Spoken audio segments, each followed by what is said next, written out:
नमस्कार friends, welcome back to Divine Talks with Nitin. जहां पर हमने स्टार्ट की हुई है जी रीडिंग ऑफ श्री शिव महापुराण। पहली विद्वेश्वर संहिता पूरी रीड होके अपलोडेड है लॉन्ग वीडियो सेक्शन में, और दूसरी संहिता रुद्र संहिता के भी 2 अध्याय ऑलरेडी रीड करके मैं अपलोड कर चुका हूं चैनल पर। अभी स्टार्ट करने जा रहा हूं श्री शिव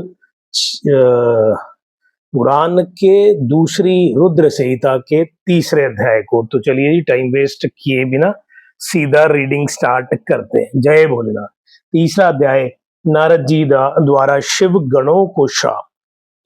ऋषि बोले, हे महाभाग व्यास शिव जी, व्यास शिष्य सूत जी, आपको नमस्कार है जो आपने कृपा कर हमारे लिए इस अद्भुत चरित्र का वर्णन किया है। तात यह सब आप हमसे कहिए। श्री व्यास जी कहते हैं कि जब पौराणिकों में उत्तम सूत जी से ऋषियों ने इस प्रकार पूछा तो उनकी अनेक स्तुतियों को सुनकर शिव जी का स्मरण करते हुए सूत जी बोले, जब नारद चले गए तब भगवान ने अपनी माया को प्रेरित कर नारद जी के जाने वाले मार्ग में 100 योजन विस्तार वाले सुंदर नगर की रचना कर दी, जो उनके विष्णु लोक से भी सुंदर और अनेक वस्तुओं से परिपूर्ण था, जिसमें ऐश्वर्य संपन्न शील निधि नाम का राजा अपनी पुत्री का स्वयंवर का महान उत्सव कर रहा था, और जिसमें चारों ओर के राजा आए हुए थे तथा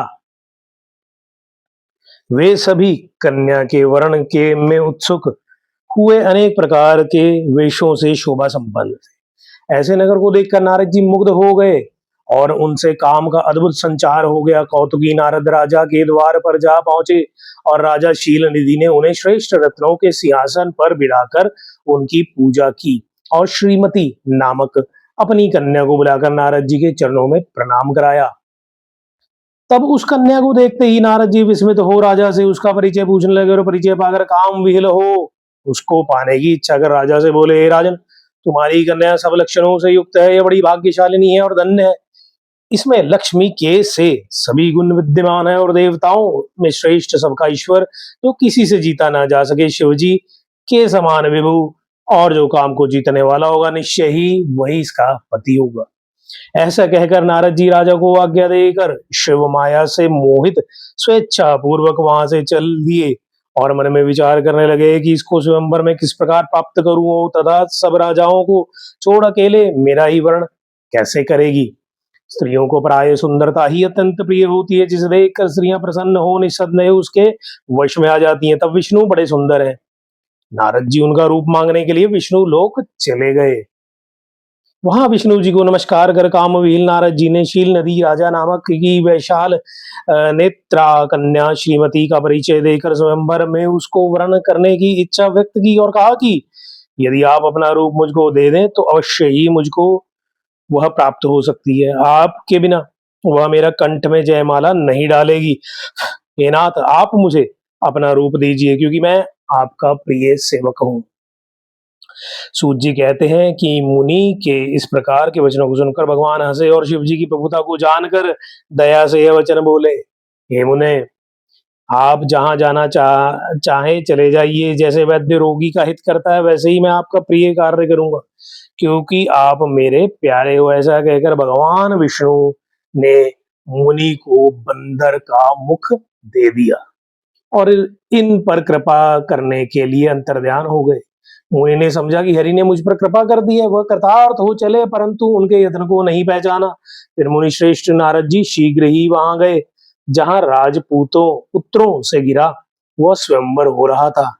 फिर तो राजपुत्रों से व्याप्त और दिव्य वह स्वयंवर सभा, जो उस समय इंद्र की सभा के समान शोभायमान हो रही थी, उसमें जाकर नारद जी बैठ गए और विचारने लगे कि अब तो विष्णु रूपधारी मुझको राज्य कन्या निश्चय ही वर्ण करेगी। उन्होंने अपने मुख को कुरूप नहीं जाना। अन्य सब मनुष्यों ने भी मुनि के पूर्व रूप को ही देखा था और अन्य सभी राजपुत्रों ने भी उस वेद को न जाना, परंतु वहां 2 रुद्रगण जो ब्राह्मण के वेश में नारद जी की रक्षा के लिए आए थे, वे उस वेद को जानते थे। वे दोनों मुनि को मूढ़ समझकर मुनि के पास गए और परस्पर बातें करते हुए नारद जी की हंसी करने लगे। छलयुक्त उन्होंने नारद जी का परिहास किया। कामवील मुनि ने उनके वाक्य यथार्थ रूप में नहीं सुना और राजकन्या को प्राप्त करने की इच्छा से उसी को देखते हुए मोहित हो गए। इसी बीच वह राजकन्या बहुत सी स्त्रियों सहित अंतःपुर से पतिवरण की इच्छा से चली, जिसके हाथ में सुवर्ण की माला थी और वह सुंदर व्रत वाली साक्षात लक्ष्मी के समान सभा में आ पहुंची तथा अपने समान वर को ढूंढती हुई घूमने लगी। तब मुनि का और सब रूप तो विष्णु का सा था, किंतु मुख बंदर का सा देखकर वह मुनि पर अत्यंत कुपित हुई और वहां से दृष्टि हटा कर प्रसन्न मन से आगे चली गई। उसने सारी सभा को देखा पर किसी को अपने अनुरूप न पाकर माला नहीं पहनाई। इसी समय राजा जैसा स्वरूप धारण किए श्री विष्णु जी वहां आए, जिन्हें राजकन्या के सिवा किसी ने नहीं देखा। भगवान को देखते ही वह कन्या का मुख कमल सा प्रसन्न उठा और वर चाहने वाली उसने भगवान के गले में माला पहना दी। राजा रूपधारी विष्णु उसको लेकर शीघ्र ही अंतर्ध्यान वो अपने स्थान को चले गए।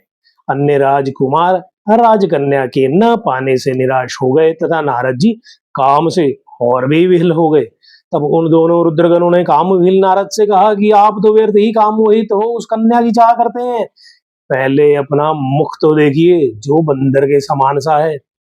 सूत जी कहते हैं कि उनके वाक्य सुनकर नारद ने आश्चर्य किया और शिव जी की माया से मोहित उन मुनि ने अपना मुख जल में देखा तो अत्यंत क्रुद्ध हो उन्होंने दोनों गणों को शाप दे दिया और कहा कि तुमने मुझ ब्राह्मण की हंसी की है, अतः राक्षस हो जाओ। शिवजी के गण उनके इस शाप को सुनकर और मुनि को मोहित हुआ जानकर कुछ भी ना बोले और शिवजी की स्तुति करते हुए अपने स्थान को चले गए। यह सब शिवजी की इच्छा थी। इति श्री शिव महापुराण द्वितीय रुद्र संहिता का तीसरा अध्याय संपूर्ण। तो यहाँ पर जी रुद्र संहिता का तीसरा अध्याय भी पूर्ण हुआ, जिसमें फिर दोबारा ये क्लियर होता है कि सब कुछ प्रभु की माया है, प्रभु ने रचा हुआ है। अच्छा बुरा सब हम तो कर्मों के अधीन और उनकी माया के अधीन ही कर रहे हैं। भाई नारद जी जैसे ब्रह्म के पुत्र जो इतने ज्ञानी थे उनको ज्ञान नहीं हुआ माया के चलते, तो हम तो क्या ही हैं। इसलिए बस प्रभु का सिमरन करें, प्रभु भक्ति में रहें, अच्छा सोचे और दूसरे का अच्छा कर सके तो करें, अन्यथा चुप रहें। तो होप आपको रीडिंग सुनने में आनंद आ रहा होगा। ऐसे ही पॉजिटिव स्पिरिचुअल कंटेंट को सुनने देखने के लिए सब्सक्राइब करें डिवाइन टॉक्स विद नितिन। मिलेंगे जल्दी ही नेक्स्ट वीडियो नेक्स्ट रीडिंग के साथ। तब तक अपना अपने फैमिली का ध्यान रखें, चैनल को सब्सक्राइब करें। जय भोलेनाथ।